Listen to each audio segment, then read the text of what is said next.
গত ২৮ বছরে ইংল্যান্ডকে যতগুলো ম্যাচে আমি এলিমিনেট হতে দেখেছি, একটা গোলে লিড করার পর বাকি সময়টা ওই গোলটাকে ডিফেন্ড করতে করতে লাস্টে এসে তারা গোল খেয়ে গোল কনসিড করে ইদার মেইন টাইমে অর টাই ব্রেকারে হেরে বিদায় নিত। বাট এই England different kind of England. এমন ইংল্যান্ড যারা কিনা ম্যাচের শেষ মুহূর্ত পর্যন্ত বিশ্বাস হারায় না যে ম্যাচ তাদের নাগালের বাইরে যাবে। কেনই বা না? যখন আপনার দলে Jude Bellingham, Harry Kane, Bukayo Saka, রাশফোর্ডদের মতো এইরকম বড় বড় নাম থাকে এবং যারা তাদের দিনে যে কাউকে হারিয়ে দেওয়ার মতো ক্ষমতা রাখে। এই বিশ্বকাপে অনেক জায়ান্ট এরই মধ্যে বিদায় নিয়েছে। জার্মানি, নেদারল্যান্ডসের মতো বড় নামও আছে। অর্থাৎ ছোট দলগুলো আপনার বিপক্ষে লিড করবে কিংবা ম্যাচটাকে কোনোভাবে টাই ব্রেকে টেনে নেবে, সেটা তাদের স্ট্র্যাটেজি থাকবে, খুবই স্বাভাবিক। এখানে হয়রান হবার মতো কিছু নেই। তবে ইংল্যান্ডের সঙ্গে ডিআর কঙ্গো যেটা করছিল সেটা থ্রু আউট দ্য টুর্নামেন্টে তারা করে এসেছে। তাদের compact back line against Portugal সেটাই দেখিয়েছে তারা। কলম্বিয়ার সঙ্গেও তারা অনেকটা সময় তাদেরকে বন্দি করে রেখেছিল। শেষ ম্যাচে উজবেকদের সঙ্গেও তাদের ডিফেন্স লাইনটা আমরা দেখেছি। ইংল্যান্ডের সঙ্গে একটা গোল করে যাবার পর দলের সবাই মনোনিবেশ করেছিলেন ব্যাক লাইনে এবং সেখান থেকে কঙ্গোকে ব্রেক করার জন্য দরকার ছিল অতিমানবীয় পারফরম্যান্স এবং হ্যারি কেনের চেয়ে অতিমানবীয় ব্যক্তিত্ব আর কে। বদলি হিসেবে নামার পর অ্যান্থনি গর্ডন দুইটা সুপারভ অ্যাসিস্ট করেছেন। একটা মাথা ছুঁয়ে হ্যারি কেনের গোল হলো, আর একটা অবিশ্বাস্য অ্যাঙ্গেল থেকে গোল, এবং সেটা কেউ এক্সপেক্টও করেনি ওই জায়গা থেকে হ্যারি কেন গোল করবেন। এবং ওই জায়গা থেকে গোল করার মতো ক্ষমতা ফুটবল দুনিয়ায় হাতে গোনা ১-২ জনেরই আছে এবং হ্যারি কেন তার মধ্যে একজন। এবং এইরকম একটা গোলের পর, এইরকম একটা প্লেয়ার থাকার পর এই ম্যাচটা ইংল্যান্ড বের করেছে। রীতিমতো হার্টবিট বন্ধ হয়ে যাবার অবস্থা ইংল্যান্ড ফ্যানদের হোল ওয়ার্ল্ডে। ম্যাচটা নিয়ে একটু যদি আমরা কথা বলি, ইংল্যান্ড আরো একদিন স্ট্রাগল করলো তাদের বেস্ট 11 ফাইন্ড আউট করতে। রাইট ব্যাকে একটা বড় সমস্যা ছিল, সেই রাইট সাইডটা দিয়েই প্রথম গোলটা এলো ইংল্যান্ডের। এবং ইংল্যান্ড ডিফেন্স এখনো হয়তোবা হার্ড টেস্ট দেয়নি কারোর সাথে। ক্রোয়েশিয়া, ঘানা, পানামা কেউই এখনো তাদের ওইভাবে পরীক্ষা করতে পারেনি। হয়তোবা ওই রকম অপোনেন্ট আসলে হয়তোবা তারা বুঝতে পারবে তাদের ডিফেন্স কোন জায়গায় আছে। তবে আমি এজেরি কনসা, গিয়েহি কিংবা ডিয়াজ স্পেন্স অর নিকো ওরাইলি, তাদের যে ব্যাকলাইন মোটেও কনভিন্স হওয়ার মতো ব্যাকলাইন না। কঙ্গো আরো একবার দেখিয়ে দিল তাদের লিডটা ২-০ হতে পারতো। গুড লাক ইংল্যান্ডের, মানে লাকটা ভালো ইংল্যান্ডের যে সেই জিনিসটা হয়নি অন্তত পক্ষে। ইংল্যান্ড মোটামুটি নেমেছিল 5-3-2 এই ফরমেশনেই। আমি এলিয়ট অ্যান্ডারসনকে ডিফেন্সের ব্যাকআপ হিসেবেই ধরে নিচ্ছিলাম যে তারা ওখান থেকে বিল্ড আপ করবে। তো ইভেন্চুয়ালি সেটা হয়ে যায় 5-1-2-1-1, অর্থাৎ 5 ডায়মন্ড 1।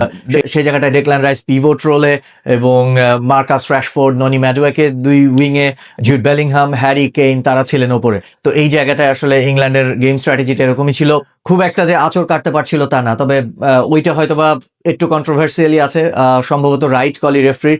আদারওয়াইজ ওই পেনাল্টিটা পেলে ব্রেকে যাবার আগে ইংল্যান্ড ১-১ করে ফেলতে পারতো। হ্যারি কেইনের সঙ্গে যে গোলকিপারের যে সংঘর্ষের কারণে পেনাল্টির আবেদনটা ইংল্যান্ডের ছিল সেটি হলে, তো যা হোক সেটা হয়নি। কিন্তু তবুও ইংল্যান্ড দল তারা ব্রেক থেকে ফিরে আসার পর ডিফারেন্ট কাইন্ড অফ শেপে ফিরে আসে এবং অ্যান্থনি গর্ডন, মার্কাস রাশফোর্ডকে উঠিয়ে নামানোর পরই সেই জায়গাটায় ফিরতে শুরু করে আস্থা। যে চেঞ্জেসগুলো তারপরে করেছেন, বুকায়ো সাকা মাঠে নামলেন কে বদলে ফেলে, এবং সেখান থেকে ম্যাচটা চেঞ্জ হতে শুরু করে।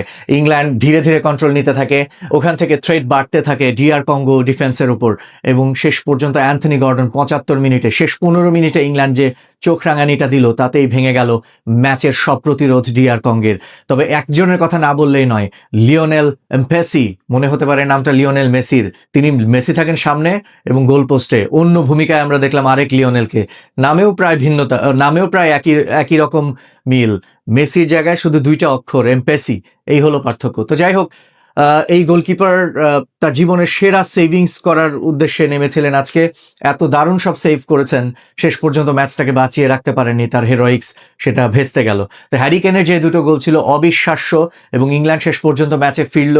এই ম্যাচে হ্যারি কেইন যা করে দেখালেন, একটা তারকা, ইংল্যান্ডের এরকম একজন মেগা স্টার সবকিছু ফেলে পেলেকে ছাড়িয়ে গেলেন আজকে। ১২ গোল পেলের, ১৩ নম্বর গোল নিয়ে হ্যারি কেইনও ছুটছেন গোল্ডেন বুটের রেসে। ৫ গোল তার, along with Erling Braut Haaland, Ousmane দেমবেলের ৪টা, ভিনি জুনিয়রের ৪টা, সেই জায়গায় কিলিয়ান এমবাপ্পের ৬টা, মেসির ৬টা। সুতরাং আমরা বলতে পারি যে গোল্ডেন বুটের রেসটা যারা আসলে প্রমিনেন্ট প্লেয়ার, যারা ওয়ার্ল্ডের রেপুটেড স্ট্রাইকার, তাদের মধ্যে সীমাবদ্ধ, এবং আমরা দেখব যে আরো ব্যাটল সেই জায়গায় হচ্ছে। ইংল্যান্ডের আসলে একটা বিষয় বলা দরকার যে ওভার দ্য ইয়ার্স আমরা দেখেছি কেমন বড় বড় নাম ইংল্যান্ডে থাকতেন, তাই না? যে Paul Gascoigne, Teddy Sheringham, David Beckham, Gerrard, Lampard, everyone, Wayne Rooney, Paul Scholes, আসলে গোল করার মানে ম্যাচ জেতার ওই জায়গায় কোনো ঘাটতি ছিল না। একটা দেশের আইকন হবার মতো প্রত্যেকেরই ক্যাপাবিলিটি ছিল, বাট তারা কেউই ওয়ার্ল্ড কাপ উইনার হতে পারেননি। যদি ট্রুলি অনেস্টলি বলেন, এই দলটার মধ্যে ইংল্যান্ডকে হয়তো বা ফেভারিটদের তালিকায় কেউই ওপরের দিকে রাখেনি, বাট এই দলের মিডফিল্ডটা দেখেন, মর্গান রজার্স, অ্যান্থনি গর্ডন, কিংবা Jude Bellingham, Declan rice, Bukayo Saka, এই প্লেয়ারগুলা ব্রাজিল কিংবা আর্জেন্টিনার কোনো দলের মিড হবার কি এবিলিটি রাখে না? অবভিয়াসলি রাখে মার্কাস রাশফোর্ড। আর্জেন্টিনার এনজো, ম্যাকঅ্যালিস্টার, পারেদেস, মানে তাদের থেকে এক্সাইটমেন্ট বলেন, তাদের থেকে ক্যালিবার বলেন, আমি তো বলবো আরো উপরে, জাস্ট বিকজ অফ ঐতিহ্যের কারণে। আর্জেন্টিনার জার্সি, ব্রাজিলের জার্সি, ক্যাজেমিরো, ব্রুনো গিমারায়েশ, কিংবা আপনি ধরেন যে লুকাস পাকেটা, তাদের থেকে তো অ্যাটলিস্ট এই নামগুলো অনেক বিগার, রাইট? যারা আমরা ফুটবল ফলো করি, যারা আমরা দেখি বা জানি, জাস্ট বিকজ অফ ইংল্যান্ডের জার্সিতে সেই ট্রেডিশনটা, যে রেগুলার উইনার, সিরিয়াল উইনার, সেই জায়গাটা নাই বলে হয়তো বা বিবেচিত হন না। But this is a very very good team. তারা কি করে দেখানোর ক্ষমতা রাখে এবং ম্যাচটাকে কন্ট্রোল করলে শেষ মুহূর্ত পর্যন্ত তারা মাথা ঠান্ডা রেখে কিভাবে ম্যাচ বের করতে পারে, আমার মনে হয়েছে একেবারে ঠান্ডা মাথায় ম্যাচটা বের করা তা না, একটা নার্ভ বা নার্ভাসনেস কিন্তু পুরো ইংল্যান্ডের মধ্যে চলে এসেছিল। একটা সময় আমি থমাস টুখেলকেও দেখছিলাম। তো সেই জায়গা থেকে আমার মনে হয় যে তাদের সেই ক্যাপাবিলিটি আছে যে কোনো ওয়ার্ল্ডের টপ মিডফিল্ডকে টেক্কা দেওয়ার ইংল্যান্ডের এই দলের। Bellingham world beater, champion player, everyone, even Elliot অ্যান্ডারসনের কথাও বলতে পারি। আমি ব্যাকলাইনটাকে বাদ রাখছি, ইংল্যান্ডের মিডফিল্ড থেকে শুরু করে ফরওয়ার্ড লাইন, সেই জায়গাটায় হ্যারি কেইনও আছেন। তো সুতরাং ওলি ওয়াটকিন্সের মতো স্ট্রাইকার ব্যাকআপে বসে আছেন। তো সুতরাং আমি এক্সপেক্ট করতে পারি এই ইংল্যান্ড দল অনেক দূর যাওয়ার ক্ষমতা রাখে। But next match is a big match, যেই ম্যাচটায় মেক্সিকো সিটি, একে তো সমুদ্রপৃষ্ঠ থেকে অনেক উঁচুতে, দ্বিতীয়ত হচ্ছে ওখানে তুমুল গরম। আটলান্টা কিংবা টেক্সাস, তারা যে জায়গাগুলো খেলছে তার থেকেও বেশি গরম মেক্সিকো সিটিতে। তো সেই গরম, হাইড্রেশন ব্রেক, সবকিছু মিলে একটা চ্যালেঞ্জ হবে ইংল্যান্ডের। আমি জানি ইংল্যান্ড ব্রাজিলের সঙ্গে খেলতে পারে কোয়ার্টার ফাইনালে, ইংল্যান্ড সেমিফাইনাল আর্জেন্টিনার সঙ্গেও খেলতে পারে, বাট মেক্সিকো ম্যাচটা যেটা রাউন্ড অফ 16 হতে যাচ্ছে, that will be the biggest challenging match, because home ক্রাউডের সামনে ইংল্যান্ডকে খেলতে হচ্ছে। That is way more pressure than Brazil and Argentina pressure.